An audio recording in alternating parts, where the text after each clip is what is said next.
Terima kasih sudah klik video ini. Tapi jangan lupa guys, klik tombol subscribe. Karena klik tombol subscribe itu gratis ya. Subscribe, kamu support channel ini untuk upload video guys. Ingat, subscribe itu gratis. Sayang betul Abu Thalib dengan Rasulullah SAW ini. Sampai ketika Nabi diangkat menjadi Rasul, sayang pun tidak berubah.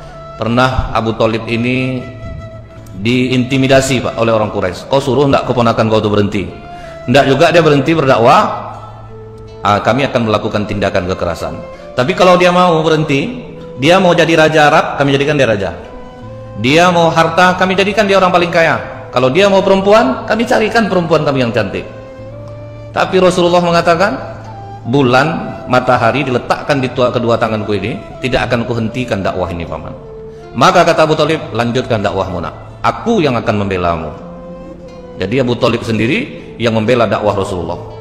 Hasilnya apa yang didapat Abu Thalib Pak? Kelaparan selama 3 tahun, makan daun, karena orang Quraisy memboikot keluarga Bani Hashim. Pokoknya jangan ada yang ngasih makanan ke keluarga Bani Hashim, jangan ada hubungan pernikahan, sampai dibatalkanlah pertunangan antara anak Abu Lahab dengan putri Rasulullah Ummul Kulsum dengan putri Rasulullah Zainab. Batal semuanya. Berapa ujiannya berat terhadap dakwah Islam ini. Jadi Abu Thalib 3 tahun lamanya kelaparan, memakan dedaunan, kadang sesekali ada juga lah sempat ada orang yang menyembunyikan makanan untuk makan keluarga Bani Hashim ini. Tapi rupanya begitu dilepas pemboikotan terhadap keluarga Bani Hashim, ini ada peran seorang kafir Pak.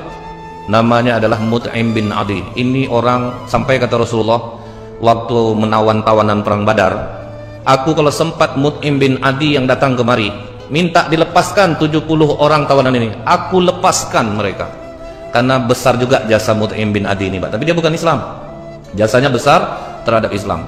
Waktu Rasulullah diusir dari Mekah ke Taif, kemudian dari Taif mau balik lagi ke Mekah tidak bisa, itu juga yang menjamin adalah Mut'im bin Adi. Nah, jadi makanya beda agama pun betul kita dengan tetangga kita harus tetap memperlakukan mereka dengan baik. Kalau dia lapar, kita kasih makan. Ini kadang tetangga Kristen, lapar, biarlah dia suka-suka, dia biarlah agamanya jangan. Rupanya tidak bisa dalam Islam.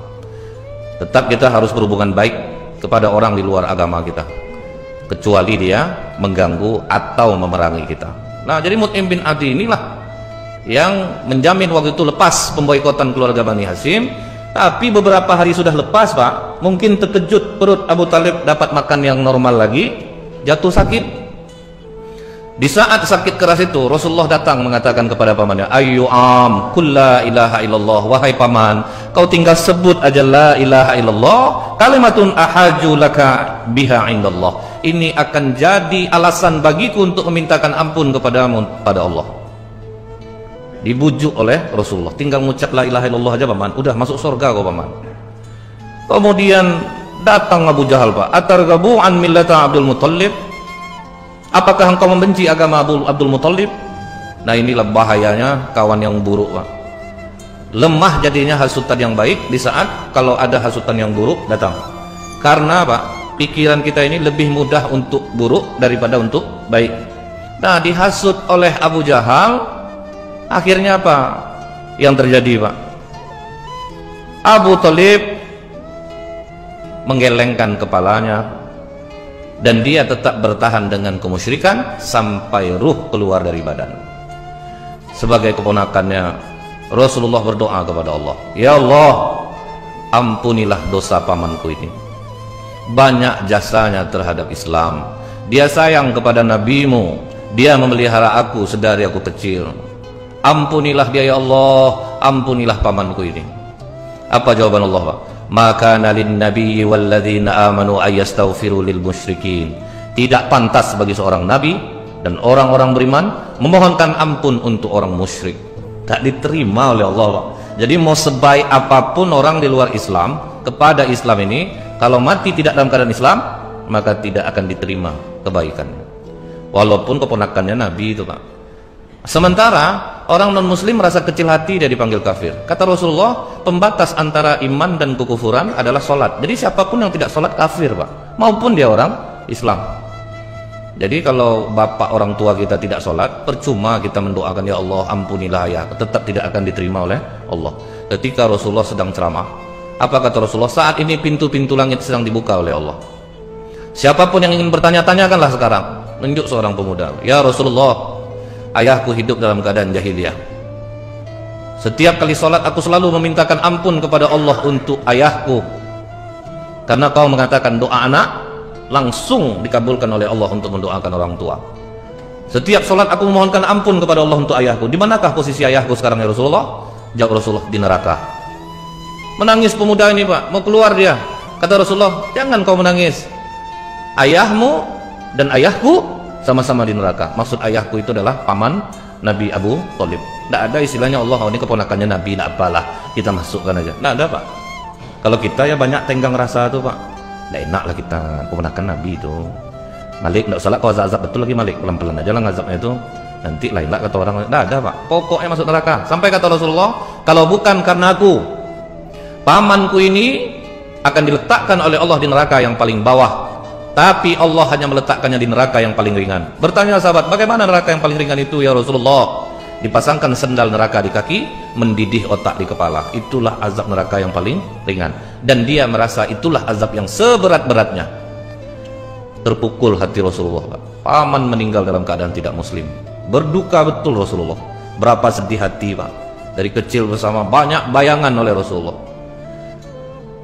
Belum selesai kesedihan yang pertama, ada yang mengatakan jarak selisih 3 hari. Di dalam kitab Bilik-bilik Cinta Rasulullah karya Dr. Nizar Abbasah, seorang pakar sirah Nabawi di Syam, Syria. Jadi Pak, di hari-hari akhir Ummul Mukminin Khadijah, dia duduk di kursi, badan sudah kurus Pak. Bahkan dalam riwayat ketika menyusukan Fatimah itu sudah darah yang keluar. Jadi tidak ada air susu lagi, darah yang keluar karena tidak makan selama 3 tahun. Dedaunan yang dimakan. Kebiasaan Ummul Mukminin Khadijah itu Bu, kalau Rasulullah pulang, dia berdiri menyambutnya. Ini yang tidak dilakukan istri sekarang Pak. Jujur Bapak, ada enggak Pak? Bapak pulang ke rumah, berdiri istri Bapak menyambutnya. Istri saya pun enggak Pak, sama nasib kita. Jadi kebiasaan Ummul Mukminin Khadijah itu Pak, begitu pulang Rasulullah, dia berdiri menyambutnya. Nah waktu hari-hari terakhir Ummul Mukminin Khadijah itu Pak, dia mau berdiri menyambut Rasulullah, tapi badan sudah ringkih Pak, udah menggigil. Tidak sanggup lagi untuk tegak, langsung dikejar oleh Rasulullah. Duduk saja Khadijah, jangan kau berdiri, duduk saja Khadijah. Langsung menangis Ummul Mukminin Khadijah. Dalam tangisannya itu Rasulullah bertanya kepada Ummul Mukminin Khadijah, menyesalkah engkau bersuamikan aku Khadijah sampai engkau menangis? Dulu kau perempuan terkenal dan dipandang orang segan kepadamu. Semenjak kau menikahi aku, hartamu habis, kau tidak lagi dihargai orang. Maafkan aku Khadijah. Apa kata Ummul Mukminin Khadijah Bu? Aku menangis ini bukan karena itu ya Rasulullah.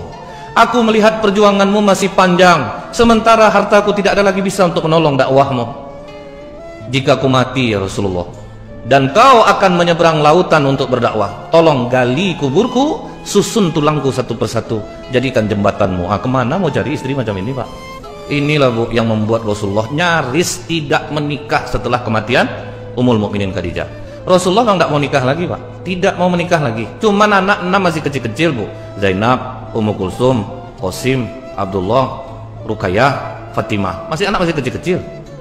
Maka keluarga mencoba membujuk Rasulullah, nikahlah. Karena Rasulullah memang sudah tidak mau lagi itu Pak. Tidak usahlah, biar aja aku seperti ini. Karena berat, banyak betul kenangan dengan Ummul Mukminin Khadijah. Karena banyak keluarga yang menyuruh-nyuruh, sudahlah ya Rasulullah, kau sibuk, ini anak tidak ada yang memperhatikan. Akhirnya Rasulullah menikah dengan perempuan yang paling tersiksa di awal-awal Islam, yang suaminya meninggal ketika hijrah ke Habasyah. Siapa perempuan itu? Saudah binti Zam'ah. Berapa umurnya? 65 tahun. Jadi istri kedua Rasulullah, nenek-nenek Pak. Jadi kalau ada orang mengatakan Rasulullah kuat nafsu ya, kalau kuat nafsu mending anak gadis dinikahi Rasulullah, istri yang kedua. Tapi Rasulullah memilih nenek-nenek Pak. Saudah binti Zam'ah itu Bu, badan tinggi besar. Kalau aku, kata pengakuan Saudah binti Zam'ah, kalau aku sholat malam di belakang Rasulullah, begitu aku rukuk, hidungku di punggungnya. Berapa tingginya itu Pak? Hidung Saudah itu Bu, di punggung Rasulullah. Itu kadang yang membuat Rasulullah tertawa mengingat Saudah. Dia agak humoris orangnya Pak. Jadi kalau Saudah binti Zam'ah ini orangnya agak kocak. Jadi kalau dia bilang sama Rasulullah, apakah berdarah hidungku Rasulullah? Karena setiap kali rukuk, hidungnya di punggung Rasulullah, tinggi, besar. Jadi istri kedua Rasulullah nenek-nenek, yang ketiga baru Aisyah Pak. Itu tandanya Rasulullah bukan berdasarkan hawa nafsu. Inilah yang menyebabkan istri-istri Rasulullah sangat sakit hati sama Khadijah, terutama Ummul Mukminin Aisyah, Pak. Apa kata Ummul Mukminin Aisyah, Bu? Aku tidak pernah bertemu dengan Khadijah, tapi aku sangat cemburu kepadanya. Karena Rasulullah ini, Bu, pernah dia duduk berdua dengan Aisyah. Di antara istri-istri Rasulullah itu, Pak, yang paling paling enak diajak Rasulullah cerita hanya Aisyah. Jadi istri Rasulullah itu memiliki talent yang berbeda-beda, Pak. Kalau Zainab kecantikannya sama dengan Aisyah, bukan Zainab anak Rasulullah, istri Rasulullah Zainab binti Jas. Kalau Saifiyah binti Huyai yang paling enak masakannya, itu tidak ada lawannya, Pak. Sampai Aisyah pun cemburu dengan masakan Saifiyah. Tapi yang sering diajak Rasulullah curhat Aisyah. Yang sering turun ayat ketika Rasulullah di rumah Aisyah. Apa kata Rasulullah kepada Aisyah? Wahai Aisyah, maukah kau mendengar ceritaku? Mau ya Rasulullah. Ketika aku menerima wahyu di Gua Hira, alangkah takutnya aku melihat Jibril dalam rupa aslinya. Menggigil aku Aisyah, lari aku dari atas bukit itu, pulang ke rumah. Aku berteriak di luar rumah, selimuti aku, selimuti aku. Selimut tidak ada. Khadijah langsung memelukku Aisyah. Tentram hati aku, Rasul. Sakit hati Aisyah, Pak. Jadi dalam hadis ini, Bu, posisi kepala Rasulullah menyandar, langsung Aisyah melepaskan. Udah tua. Nah, gitulah kira-kira, Pak. Itu aja cerita Khadijah. Untuk apa juga disebut perempuan tua yang sudah tanggal giginya tuh? Sampai begitu kalimatnya, Pak. Tanggal gigi maksudnya, Bu, udah meninggal, ngapa juga disebut lagi? Bukankah Allah telah menggantikan yang jauh lebih baik daripada Khadijah? Di antara istrimu ya Rasulullah, semua sudah dipeluk oleh laki-laki. Aku sendiri yang enggak. Aku lebih cantik daripada Khadijah. Aku lebih baik daripada yang. Masa kau cerita Khadijah terus saja sama aku? Apakah langsung dibujuk-bujuk Rasulullah Aisyah? Sama sekali tidak, Pak. Tutup mulut kau Aisyah. Tidak satu pun di antara kalian yang bisa melebihi Khadijah. Dia membenarkan aku di saat orang mendustai aku Aisyah. Dia bantu aku dengan hartanya di saat orang tidak ada membantu aku. Jadi tutup mulut kau, jangan kau ngomong soal itu. Seperti itu untuk Khadijah. Dibela, Pak. Nah, jadi Bu, itulah sayang Rasulullah kepada pamannya, kepada Ummul Mukminin Khadijah. Inilah yang disebut dengan tahun kesedihan, Pak.